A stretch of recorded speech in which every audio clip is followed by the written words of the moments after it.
Hi there. Welcome to Tech Talk Weekly. I'm Bob from Creation Station. This is our weekly show where we give you 3 or 4 interesting tech topics, get you on your way in about 20 minutes or so. But first, I want to know, do you even know what the Gulf Stream is? When we're done with you today, you're going to be terrified. Maybe not. I don't know. What do you think, Brianne? Do you think people are going to be terrified or not today? Maybe. Yeah, yeah. So this is our guest today is Brianne. She is one of our Creation Station interns out at Southwest Regional Library, and looks like you're about to be eaten by alligator, dragon. What is that behind you? It's a dragon. Making the dragons. Cool, awesome. That's going to be a big. We'll talk about that festival later on this year. That's coming in the fall. It takes a long time to get ready for it. So what you been doing out there?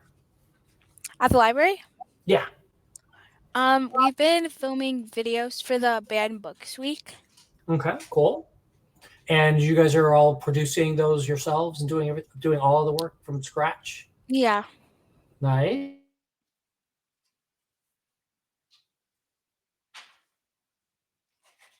You cut out.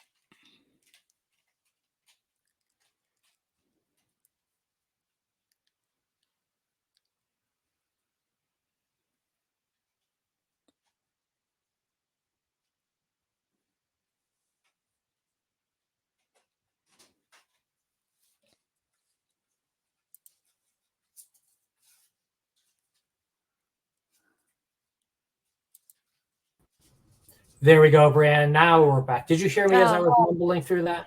no. Okay, okay, okay. So, but at least people saw, I hope, the thing that we had going up here. We have a little bit of technical difficulties at the main library today, so we're balancing and jumping some stuff around. One of the first topic was TikTok. Now, I am not a TikTok person, but Brianne, I think you are, right? Yeah. So tell me about it. So the big news story this week for TikTok is that they are adding text posts. So you can type up to 1,000 characters and share it, just like Twitter, X, whatever we're going to call that platform at the moment, and several other places. But tell me, do you care about this? Not really. That's fair. That's fair. Now, why don't you, or why do you? What do you think is worthwhile about it?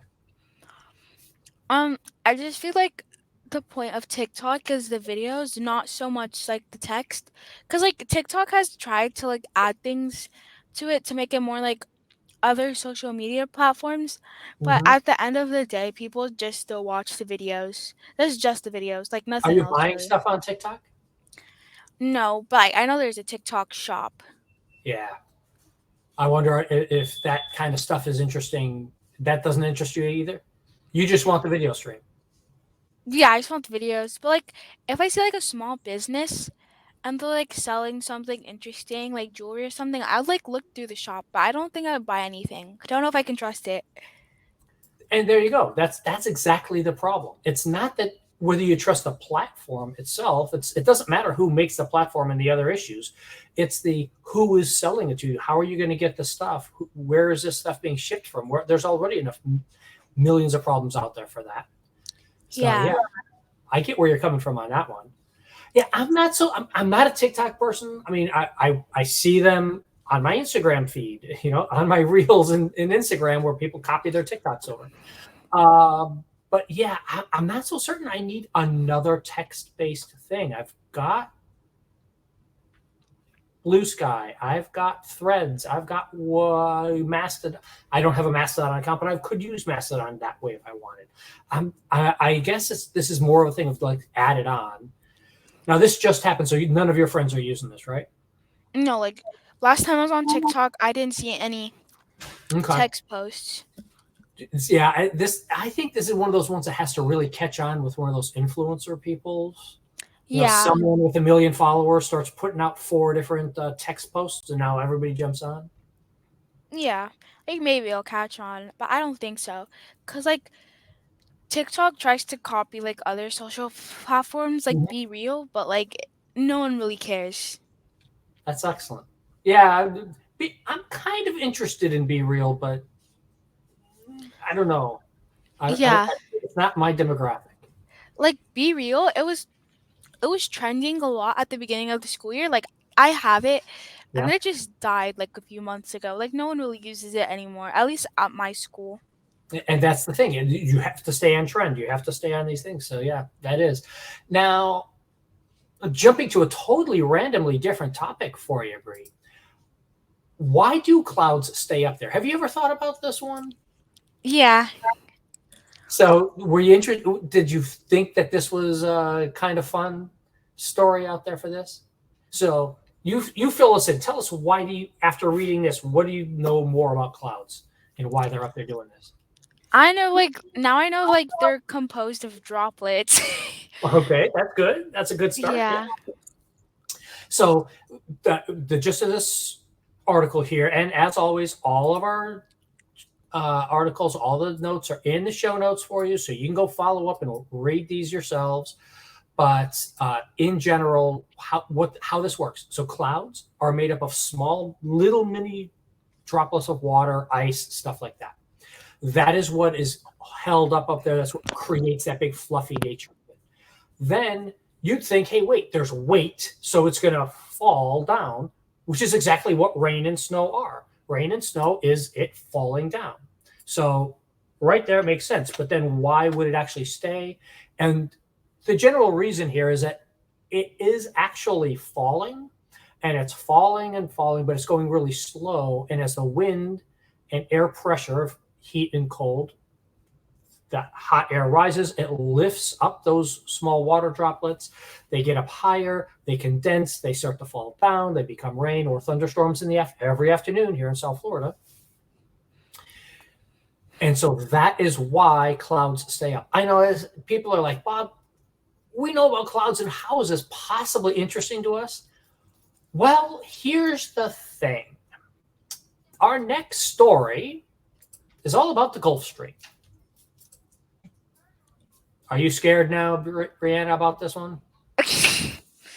Kind of. Yeah. Oh, I'm much more scared about this one. So the reason I brought up the cloud story is because the Gulf Stream, and there is a very large study that just came out that is going to talk. It talks about the idea that the Gulf Stream is slowing down, that it is going to quote unquote collapse. And what that means for the Gulf Stream collapsing, I'll show you here the a little bit of a graphic here so it's easier to see exactly where all the water is coming from. So you've got the Gulf Stream here in the center. The warm water flows up past Northern Europe, hits Greenland and the Arctic, and cools. It sinks.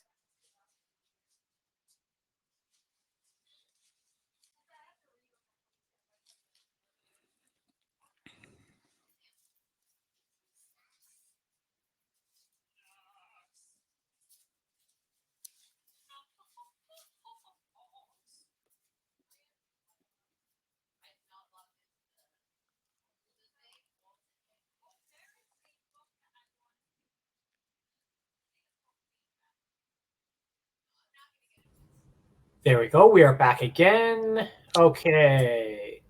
That is really interesting. Huh. It's the second time that's happened. So did you hear my explanation about why the Gulf Stream goes up and comes down? No, Okay. it cut off as soon as you. As soon as I started this, Yeah, as soon as you like gave an intro to it, it's cut got out. sorry about that, everybody. So the Gulf Stream has the warm water that is in the Gulf, comes out of the Atlantic on the equator, Gulf of Mexico, which gets its name, comes up the coast of the Atlantic, goes up to the north.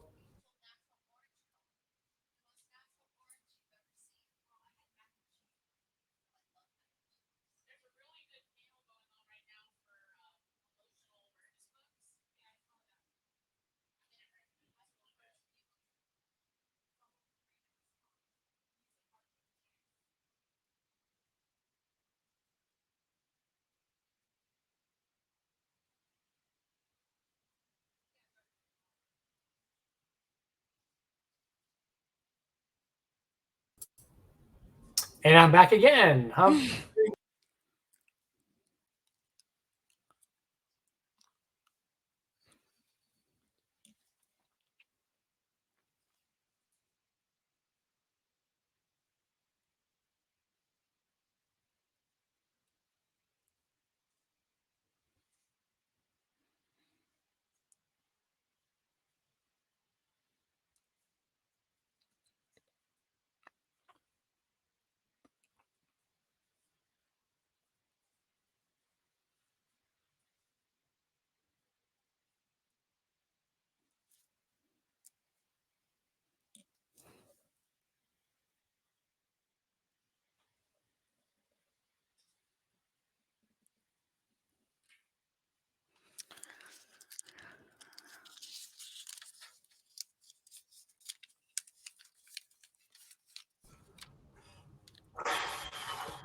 And Bree, you're not hearing or seeing me, are you? No, like your screen is frozen. Yeah, I but can you hear can hear. you. I We can can hear hear. you. Oh, excellent. Okay, okay, okay. So let's try. I'm going to try and wrap this up really quick, so that we can hopefully erase some of these things. This is why we need a nice video editor. This is going to look like a real mess out there, isn't it? So in general, we're just going to do this without the article showing everybody. The Gulf Stream goes up, it sinks down, it refreshes all the water. One of the key things that's a big problem if the Gulf Stream does go away is that all that hot water is going to stay down here in Florida, and it's not going to get to Northern Europe to help warm them up. So they're going to have tougher winters. We are going to have warmer summers and winters. And so we're going to get more clouds, more thunderstorms, more potentially hurricanes down here for that. Couple that with El Nino. Remember, we're in El Nino right now, and that means that there's upper wind shear and lower hurricanes. We're going to get more hurricanes with an El Nino, correct? Yes, that is right. I'm sorry, Brianne. I know I'm looking at you, Brianne. I'm like, is that right? But no, it is right. I got it right. So tell me, how worried are you about that whole idea in the first place? I feel like Europe is gonna do better than us with the colder winters because that's easier to like go through. But it's already so hot here, and like it's already so rainy every single day. It's gonna be like bad. Yeah, I'm in agreement with you that on the extra rain down here, it's actually will affect the amount of sea level rise that we get down here in Florida because of that. So it's going to be an interesting thing to see. But the scarier part about this article, and it's in the show notes for everybody, so I know you can't see them right now to show the articles that we're looking at. However, that whole idea of when will it collapse, everyone thought, well, global warming is going to give us some time, and we have 3 or 4 decades, maybe more, to make that, to wait and see what happens. Maybe as much as 2100. A new study came out that might be as soon as 2025, which is really fast. So obviously there's a little bit of controversy about this study, not because people don't believe it. It's because being able to prove these numbers is really hard. And so some of the concepts behind it have caused people to come up with some really interesting things to decide. So, Brianne, do you just believe that it's going to happen in your lifetime with climate change, global warming, that we're just going to get too much of a mess down here? I mean, it's already getting really bad. So I think yeah, it's gonna get worse. Now, do you think you're going to try and stick around down here in South Florida, or are you going to try and move away? I was never trying to like stay here. It's too hot. Where do you think you want to go to? Um, Maybe Canada. Wow, that's a radically different change. Yeah, Yeah, or Colorado. Like somewhere where it snows for Christmas. that's not so bad. Yeah, I'm not sold on Colorado mostly because of the water. You know, they're having their own water issues now for a number of people who are moving there and stuff like that. But yeah, that is the idea. Look around for what you want to do long term. Or I maybe fully like agree on that. North California. Mm-hmm. There's lots of good ideas out there. Yeah. And it's going to be something that every individual person is going to have to think about for themselves, what they want to try and experience and where they are afraid of for which parts of climate change are they most worried about. You know, if you're worried about heat, if you're worried about sea level rise, etc., where can you go to go reach these things? So I got you on that one. We do have one last story I want to try and cover. I wish I could show the picture for this one because it's kind of a cool picture from NASA. It turns out that right now we have what's called a moratorium on space travel. And I know normally you would think, wait, if it's a moratorium, that means we're not doing it, but we're obviously doing this. So what's going on? So basically, currently space travel is treated as an experimental thing. You remember that submarine, Bree? Yes. That was an experimental thing. Everybody had to sign waivers to get onto that submarine and do it. Same thing you have to do if you're going to go into space. You're going to sign a waiver saying, yeah, I understand that space is really dangerous and I'm going to go jump off into space on this rocket and do it.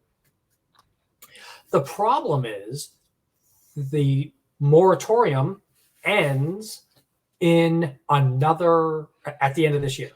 We have until October to decide whether they're going to extend it or not. And if that moratorium expires, that means there's just no rules. So what would you do with that? I feel like we should have rules. Yeah, I think there should be, especially space. I'm pretty sure we should have some kind of rules about there just letting anybody get onto a rocket and go shoot themselves off into space. Unfortunately, this requires the U.S. Congress to change the law that's about to expire. They either need to extend it or write the new law that can take care of this. So, yeah, I think what kind of rules would you want to put in place for people going up into space? I feel like only official space companies should be able to send people into space, like people who do research, because like with the submarine, it was just, like it wasn't even like a real, like they didn't have any like certifications or anything that like proved it was like a safe submarine to go underneath the water. But like there's a lot of submarines that have gone deep into the water and people come back up because like they're like certified and like they take the proper safety precautions. So like if anyone's going into space, then a lot of people are gonna like get into trouble up there. So yeah. And just like you say, if they're not careful about getting up there, because a lot of people don't think about it, it's not just those 3 people in the space capsule that get launched on the rocket. If that rocket blows up on the launch pad, there's a good chance of damaging somebody else in the local area. Or if it just doesn't make it up, when that rocket comes down, it's got to come down somewhere. yeah, I could like land on someone. Exactly. There you go. So yeah, I'm all for you with you. We need rules. We need to make this work. That's our show today. Now, I am going to see if I can grab the slide to throw up here for us. Thank you, Bree, for being here and helping out so much on a really wonky broadcast today. When is your stuff going to come out? When is your video thing going to be all finished up? Oh, we finished the videos, and by the end of next week, we have to be finished. And so hopefully they'll be posted up on the library website or something like that. I think they got posted on Banned Books Week. Oh, excellent. Okay, yeah. And that's coming up in October. Yes. So, and again, in the spring, we celebrate this stuff. We kind of celebrate it all the time. If you haven't made it to one of our book sanctuaries at one of our local branches, or if you're not in South Florida, check out your own library and their local branches to see what they have up. Booksanctuary.org is the website. Nobody can see that up on my screen. Sorry, everybody. But I did get the slides up. So if there is a library or staff person you would like to see featured on the show one week, email us, creationstation@broward.org. We'll see everybody next week.